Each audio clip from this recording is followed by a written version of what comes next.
তো গাইস দেখতে পাচ্ছ এখন ইমরান দার সঙ্গে দেখা করলাম। দেখতে পাচ্ছ এখন ইমরান দার এখানে কম্পিউটার আছে আর ইউটিউব প্লে বাটন আছে একটা। দেখতে পাচ্ছ এখন ইমরান দা বসে আছে আর এটা হলো ইমরান দার বন্ধু। আর আর ইমরান দা তুমি কিছু বলো, সাপোর্টের কথা বলো। তোমরা এই ভাইকে তোমরা সাপোর্ট করো সবাই। মানে এই ভাইটা অনেকক্ষণ থেকে মোটামুটি 2 ঘন্টা থেকে আমার বাইরে বাইরে ওয়েট করছিল। আর আমি অ্যাকচুয়ালি অসুস্থ, মানে আমাদের জ্বর হয়েছে, তো ওই জন্য আমি ঘরের ভিতরেই ছিলাম। তো বলছে যে আমার সঙ্গে ভিডিও বানাবে, ঘরে ভিডিও বানাবো, ঘরটা দেখাবে। তো ভাইকে ডাকলাম, তো ঠিক আছে তুমি ভিডিও বানাও। তো ভাইকে সবাই সাপোর্ট করো আর সবাই লাইক কমেন্ট ফলো করো। তো যত বাঙালির ফ্যান ফলো আছো, যত এমডি সৈয়দের ফ্যান ফলো আছো, এটা ভিডিওতে উড়া তোরা সাপোর্ট করো।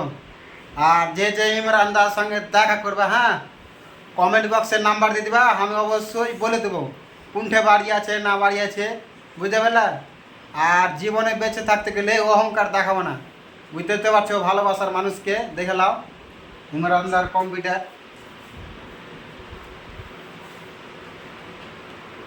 তো এটা আমার বন্ধু। তো তুমি কিছু বলো, তোমার আইডি নামগুলো বলো। কি বলবো? তোমার আইডি নাম বলবো না। তো হ্যালো গাইস, আমি নতুন পেজ খুলেছি। তো আমার ইউটিউব চ্যানেলের নাম হচ্ছে নাইম প্রফেশনাল। তো তোমরা যাবা আমার ইউটিউব চ্যানেলে, সার্চ করবা নাইম প্রফেশনাল নাম দিয়ে। তো একটু আমাকে সাপোর্ট করবা। কিছু বলো।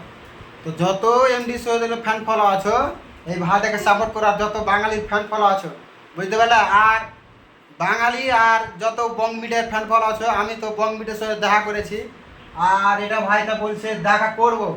তো এখন বং মিডিয়া আছে শুটিংয়ে, বুঝতে পারলে। আমি গেছিলাম, মানে 10 দিন হলো, সত্যি বলে দিলাম গেছিলাম।